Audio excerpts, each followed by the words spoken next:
This show is brought to you by Safety FM. The Jay Allen Show is streaming now on safetyfm.live.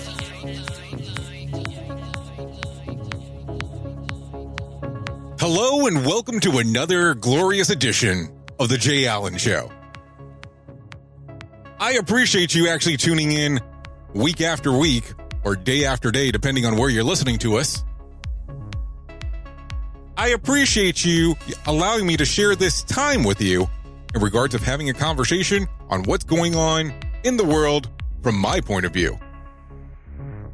I know as we started The Jay Allen Show, there's been some discussions about some different things that we've been doing, some different people coming on, and today is no different.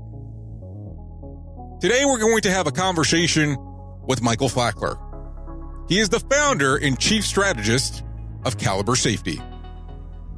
Caliber specializes in helping business leaders uncover and understand the systemic, procedural, and cultural drivers of operations and safety performance. So please join me in welcoming Michael to the show. So are you ready for the torture? I mean, I know that some people like this, some people don't, so I'm wondering how you're looking at it. That way I kind of know where to go. Well, I'm just looking at it as an opportunity to share thoughts, experiences, and views, and looking forward to a healthy discussion, man. Well, I have to tell you I'm looking forward to it. Well, what's happened was that, of course, when I saw your stuff on LinkedIn and the provocative questions that you've been asking to people to make them actually question things, I've kind of really enjoyed it. So I was like, I kept on looking at it and I was like, well, you're putting it out there for a reason. So what is the driving force behind you asking these questions that are really driving people to give you a lot of answers? And you're getting, I'm going to say you get a lot of debate on your threads, but you're not even necessarily actually addressing everybody, which I find even more interesting. So what got you kind of started with doing it? My whole career, I think I've always tried to, I think of myself as a lifelong learner, and I'm constantly trying to read and learn new things in life. I don't have all the answers. I think you're a fool if you think you got it all figured out. So I like asking questions. I like the debate, and I just think it's healthy sometimes to kind of like poke and prod a little bit sometimes to get people to think more critically about issues related to protecting people from getting hurt at work. So when you started doing this in regards to your questions and kind of asking what you've been asking to drive people forward and giving them method and then poke and prod, as you're saying, what were your learning experiences? What got you into the safety world? Why did you decide to go down this path? Well, I remember, I was it was the ASSP conference. It was ASSC at the time. And I believe it was in Orlando, Florida, when I first heard Sidney Decker talk. He gave a keynote address. And that's, I think at the time there, he was promoting that Just Culture book that had just come out. And what year were we roughly talking about, if you don't mind me asking? This ballpark doesn't have to be exact. 4 or 5 years ago, something like that. Okay. Last ASSC conference in Orlando. But what Sydney's ideas at the time, they really challenged me, and then so I bought the book. I bought it that day at the conference, and it ignited me as a safety and health professional to say, okay, I'd had these views that I held before. Now here's somebody else who's come along and he's challenging people to be more than what they are, as far as safety is so much more than just rules and compliance. It's about relationships. It's about caring for people, and there's a lot of other things. And so I read Sydney's book, and then I reached out. I started just doing some more research and looking online for resources. I found Todd Conklin's book, Pre-Action Investigations, I bought that and I read that book. And then just out of the blue, I reached out to Todd I found his email address somewhere. I don't know how I found it, but I reached out to him via email and said, "Hey, Todd, where can I learn some more? Is there workshops? Is there a seminar? Where can I go to learn more about this new perspective everybody's talking about?" And Todd invited me to a seminar that he was given at a GE facility in Lexington, Kentucky. And I was his guest, and I was able to spend 3 days with Todd as he took his team through this journey of, this human performance journey. And so that's that's different. I mean, that has to be one of those things that you're getting to see something from a different perspective that you probably did not expect to see. Yeah, exactly. It was very intimate. I mean, I think there was probably 15 people in the room. And so it was at a very pivotal point in my career, getting to, see Todd, interact with the people, it was a seminal moment in my career. And so that's where I really tried to, from that day on, kind of learn as much as I could about, these things that before I was previously unaware of. And so, started reading Eric Holleneggel's books, reading books by David Woods, Jens Rasmussen, but even stuff, Dan Ariely, we talked about, his Predictably Irrational book was a big influence on my thinking. And so, where I'm from as a safety and health professional, I deal with people every day who have no clue what it is I'm talking about when you talk about safety differently, new view, human performance, and so it's kind of been my personal challenge to myself is to help every professional that I meet try to think more critically about what it is that they're doing, while also keeping a critical eye towards, try not to, I guess, you're trying to keep yourself honest, I guess, in a way, and also not getting married to these thought process, especially as we learn more and as our thought processes adapt and as we begin, our thought processes are more mature and complex, new information is going to challenge our thinking. And so with that post, it was just kind of like, hey, is what it is this new perspective, where is the concrete evidence that it works? And even since that post, my thinking on that has changed. Because, if you think about the intersection between safety performance and operational performance, I think the two are intrinsically linked. And when you think of some of the people who are some of the thought leaders in the business space, like John Maxwell, for example, not everything John Maxwell espouses or talks about is scientifically proven. You feel me?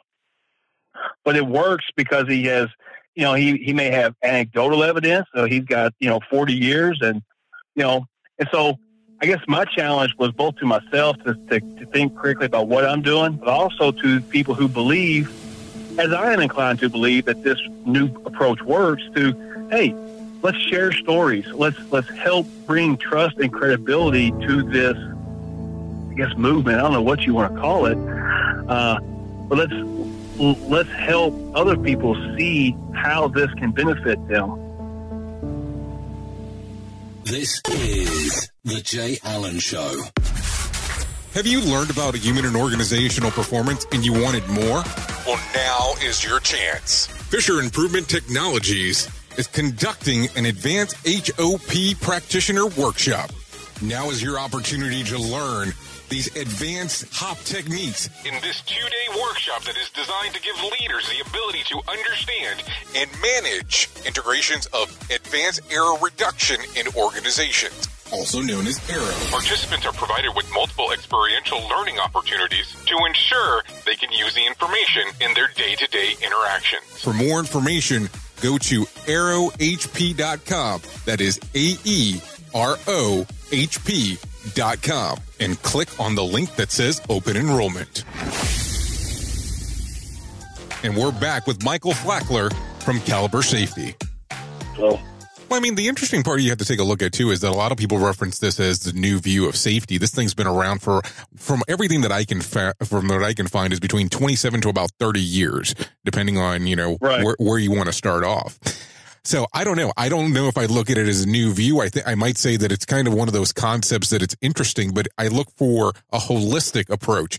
I'll tell you, I've read some stuff out there where there isn't the science that's behind it. And I think that if you have to take some deeper dives, then that might not be able to actually be able to answer it in a thread of a post where you might have to have the longer discussions. But I'll tell you, with some of the threads that we're talking about, there's some people that like it, some people that disagree with it, some people that it seems like they have like total hatred towards it. And and everybody's entitled to their own opinion.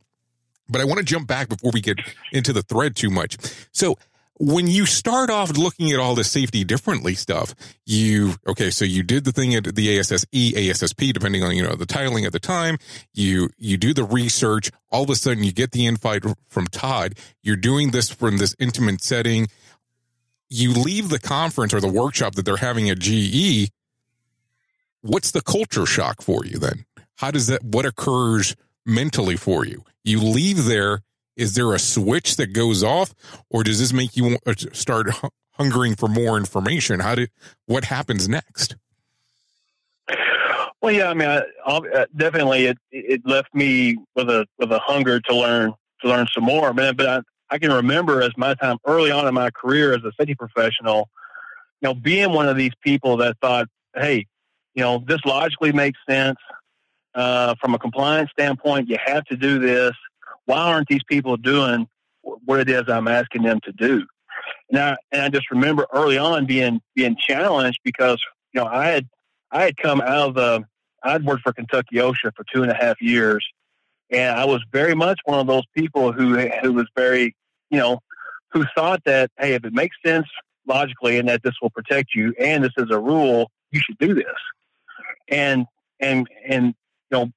perhaps early on in my career discounted the importance of relationships. And I also look at, just it didn't make sense to me, basing your performance, basing how safe a company is by how many people you injure. I mean, no other area of business, keeps score that way. And so I just knew that there was a huge opportunity, for the profession, but also, for me personally to be able to make a larger contribution to the organizations that I partner with, to, provide them new information, to get them thinking about things in a new way that hopefully will help them move the needle, create higher levels of engagement, higher levels of buy-in, and at the end of the day, better outcomes. So let's jump around a little bit, if you don't mind. So you're working for OSHA. You decide to go into the private sector. How do you like the adjustment of leaving OSHA to go into the private sector, and what drove you to want to get into the private sector, especially being at OSHA? Well, for me, it was largely a financial decision. Kentucky OSHA was a state plan state. And so our salary scale wasn't comparable to that at the federal level. So, I mean, initially it was a financial decision to make the jump. But then once I got into management, there was a lot of things that I enjoyed about, that was drawing me to safety and has allowed me to, have some of the success that I have. And one of that was, just being around people and being, and I started off in construction. It was, being outside and being able to talk with people and to build relationships across the organization, but also solve challenges. And, I saw firsthand how sometimes safety professionals limit their ability to influence people within their organization because their focus is so narrow. And that, it's compliance, it's OSHA, and it's not taking the time to invest in those relationships and to help people understand the challenges that they're facing, and them as a professional understand the challenges that the worker faces, and don't come don't come across with rules telling people what they can't do, but want to help people understand what they can do to get work done, but also get work done safely. So how does it start for you? How did you all of a sudden get into OSHA? Because I can find information about you, but I can't find what drove you to it. Was there something in the personal life? I mean, not a lot of people start off there, so you know that I'm intrigued. Yeah, well, I love sharing this story because it's, and I love hearing how different people come to find themselves in safety. So I grew up in a small town right outside of Louisville, Kentucky. It was called Shepherdsville, Kentucky, and I graduated high school in 1997. Now, neither one of my parents graduated. My dad never graduated high school, and neither one of my parents went to college. So we were working class folks from small town America. I was an average student in high school. I didn't set the world on fire. And when I decided I wanted to go to college, I applied to one school, and I never visited that school before that. So the very first day I arrived on campus was the very first day I'd set foot on that campus. And it was Eastern Kentucky University where I went to school at. Mm-hmm. I did the typical. Initially, I wanted to be a police officer, and EKU has a big police administration program. So I took a couple of police administration courses, figured out that wasn't for me. I was drawn to politics, so I started taking political science courses. But, I was a young, impressionable 18, 19-year-old kid, and after 2 years, EKU said, thanks, but no thanks. They put me on academic probation, and I just never went back. And I came home, talked to my parents, talked to my father, and that's when I got a job in construction, working construction as a career. And I did that for a better part of 3 years. And early on, when I remember I was at a McAlpin Lock and Dam project in New Albany. It's on the Ohio River in Louisville. Actually, it's important in Louisville. And we were working 15, 16-hour days. And I remember telling myself that this was not the plan I had for myself. And I decided then to go back to school. And I was working full-time and going to school full-time. And I went back to University of Louisville and got my bachelor's degree. And the quickest route to graduation, since I had a bunch of political science classes from EKU, was just to go ahead and finish out that political science degree without knowing what I was going to do. And I graduated, and I just started applying for jobs. And one of the jobs that I applied for was Kentucky OSHA, and they liked the fact that I had a lot of construction experience. Well, not a lot. I had 3 years, but they didn't have anybody in their office with a construction focus or any kind of construction background. And so they like, we can teach you the safety, but construction. And that's what kind of kicked it off. And so my introduction to safety was my first job with Kentucky OSHA. And, so the interesting part there is that they're teaching you safety. You have construction. And of course, a political science degree has to play a factor into the whole thing too, I would imagine. Well, I think, I don't know how much the political science degree. I think, you have to have I think if you have a political science degree, you probably are maybe communicate better with people, or I don't know. Well, you sold somebody, but, right?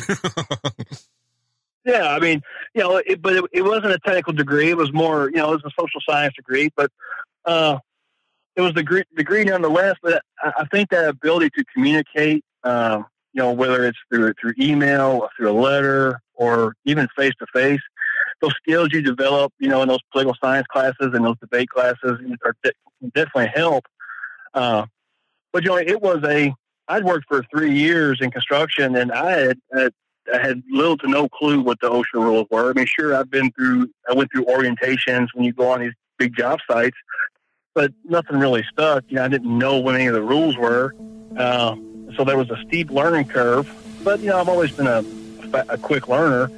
And, I worked at the cabinet for the better part of 3 years. And during that 3 years time, I went back to school at Eastern Kentucky and got my master's degree in safety, security, and emergency management. And then once I left the labor cabinet and got into private industry, it was kind of things have just taken off from there. This is The Jay Allen Show.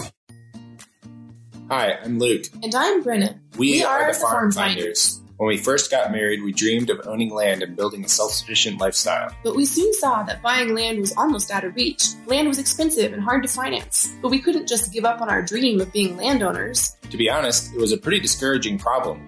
But we were determined to find a solution, so we started a company called the Farm Finders to find properties that anyone could afford. That was a few years back, and today we're proud to say we've helped hundreds of people make their landowning dreams a reality. There's something inside each of us that wants a piece of land to call our own. Here at the Farm Finders, we can make that happen. If you're like us and dream of owning land, then check out our website at thefarmfinders.com to find that perfect property.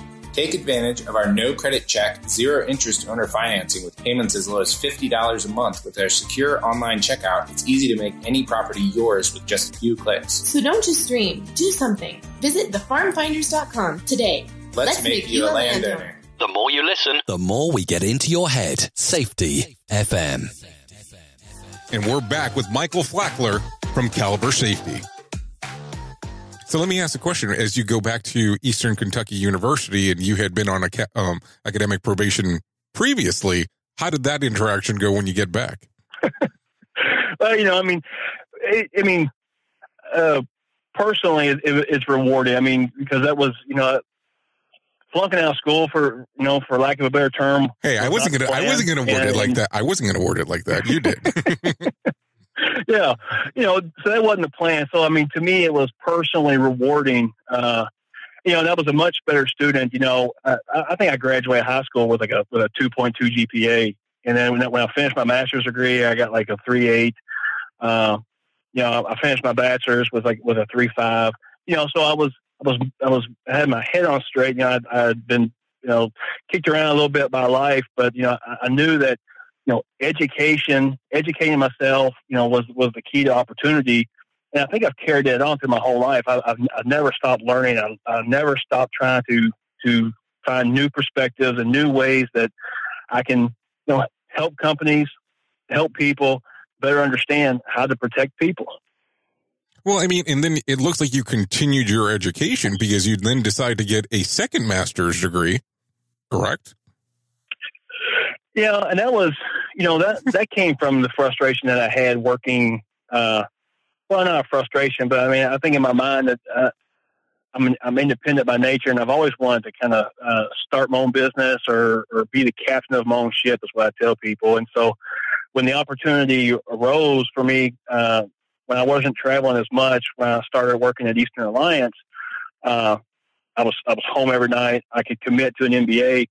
I jumped at the chance to get an MBA, knowing that, I wanted to, kind of bolster my business bona fides. I wanted to have a better understanding of how organizations worked on the operational side, on the business side. For one, for my own benefit when I start my own business, but also when you're sitting across the table from a CEO or from a CFO or a division president, you can begin to talk about themes and you can talk about issues related to the business that are maybe outside of the traditional safety scope. Because again, I'm a firm believer that if you improve safety, that you will achieve ancillary benefits outside of safety, as far as productivity, employee engagement, efficiency, you name it. Well, let's talk about that for a moment, because you go out there and you get your MBA. So now you're able to, we'll say, quote unquote, speak the lingo with the CFOs and CEOs. Not that you couldn't do it before, but you can do it a little bit better, let's say, quote unquote. But then all of a sudden, about a year later, you decide to take the leap of faith. And I'm going to say the leap of faith here. And you decide to found a company called Caliber Safety. So what was the inspiration in? How long were you planning that in the background before you decided to do it? I think it's, probably for a better part of a couple of years. I guess about halfway through my MBA, and looking at, our capstone project was to develop a business case or develop a business plan. And so I was like, well, this has always been a dream of mine. I'm going to go ahead and do it. And in my mind, in my experience, I have seen companies who have been underserved by consultants who have a narrow focus on compliance. I mean, again, sure, compliance is important, but walking job sites, doing OSHA training, and rewriting programs, in my mind, amounts to telling companies how they're screwing up and what they can't do, versus really trying to understand what is going on in that business and helping that person see what they can do to improve safety and operations. And if, so Caliber Safety is founded on this. In my mind, it's nothing, this isn't groundbreaking. I'm not reinventing the wheel here, but, on our website, we believe that if you look at the safety outcomes are determined by an organization's structure, processes, and their culture. What people see, say, and experience in the workplace. And you have to consider all three of those if you ever want to have a shot at achieving sustainable performance improvement. And, if I can help a company identify risk better, if I can help them, set goals and objectives, if I can help them plan and execute on the safety side, then those skills that they develop have broad utility across the organization. And so, that's why we're founded. That's why we were founded. And that's what we believe. And that's the message that we're trying to take, whenever we meet new clients or whenever we meet people, on LinkedIn, that's what we're leading with. That's what we believe. And, we think that message, it resonates more than just, solely focused on OSHA compliance. Now, do you see a particular industry where a lot of your clients are coming from, or is it kind of a wide scope? It's all over, so, we've, I've worked, a personal experience in construction. I've worked, I've managed construction. But, we also work with general industry clients, transportation clients, clients in the nonprofit and the healthcare space. But it's funny because a couple of years ago, I went to a Safety 2, and I think it was called Safety 2 in Practice conference. It was put on by, the name escapes me, Tom. I'll think of it in a minute. But David Provan was there, Ron Gant was there, Jeff Litt, and those four guys I'm on a kind of a working group with now. But it was a conference in Fort Lauderdale, no, St. Petersburg. Sorry. You love Florida. You're constantly here, it sounds like. Yeah. But I was the only insurance guy in that room, and I was the only person there with a specific focus on bringing these, new view ideas. I hate that term, new view, but bringing these new ideas to companies that they're not oil and gas, they're not hospitals, they're not nuclear power generation facilities. These are a manufacturing facility with 400 employees in the middle of nowhere. These are construction companies with 200 employees who self-perform concrete. And that's been my kind of my challenge and my focus is how can I bring some of these ideas that are to companies that are struggling with resources, that are struggling with every business struggles with time, money, and resources, but especially those small to medium sized businesses. How can we bring that message to them? Because that's who need it the most. If you look at fatalities occur on a higher rate with those small to medium sized employers, and that's kind of we're trying to focus our efforts toward that market. So currently, are you doing work outside of Kentucky as well, or are you just right now just in Kentucky? Well, right now we're still very young, so we're most of our stuff is centered here inside the state of Kentucky. But I had a meeting with a customer the other day. I was like, we can go anywhere. I've worked with captive programs and on large accounts where fly out on Monday, fly back in on Friday. Phoenix, Florida, California, you name it. But hey, we're a startup, and we're trying to shake the trees around our own backyard right now. So right now, let's say, for instance, we have some potential customers that might be interested in getting some more information. Where can they go? Well, they can go to, calibersafety.com. They got a website. They can reach out to me on LinkedIn. That's probably the two best ways. Now, Michael, I have a question for you real quick. Are you planning on doing anything in the Canadian space or maybe Mexico? Because I see a lot of things come out of those two areas. Or are you in those zones right now as we speak, or no? Yeah, no, I don't think so. I mean, they got a different set of rules, and even though, when I deal with clients, I tell them, it's like, I operate like OSHA doesn't exist, but we have a passport, but that's not our focus right now. Okay. Well, Michael, I really do appreciate you taking the time on being here. Thanks, Jay. Thank you for allowing this platform to enter into your life on a daily basis or on a weekly basis, depending on where you're listening to us. Of course, like always, we're available on safetyfm.com and on safetyfm.live. We're also available on your favorite podcatcher. Remember, The Jay Allen Show is not the only show on the network. We have so many different hosts that are available to you that we would love for you to take a listen. Come to safetyfm.com for further information. This brings another episode of The Jay Allen Show to an end. We'll be back before you know it. Goodbye for now. Want more of The Jay Allen Show? Go to safetyfm.com. Wondering how you can show your love? Head over now to Facebook and drop a like. The views and opinions expressed on this podcast are those of the host and its guest and do not necessarily reflect the official policy or position of the company. Examples of analysis discussed within this podcast are only examples. They should not be utilized in the real world as the only solution available, as they are based only on very limited and dated open source information. Assumptions made within this analysis are not reflective of the position of the company. No part of this podcast may be reproduced, stored in a retrieval system, or transmitted in any form or by any means, mechanical, electronic, recording, or otherwise, without prior written permission of the creator of the podcast, Jay Allen.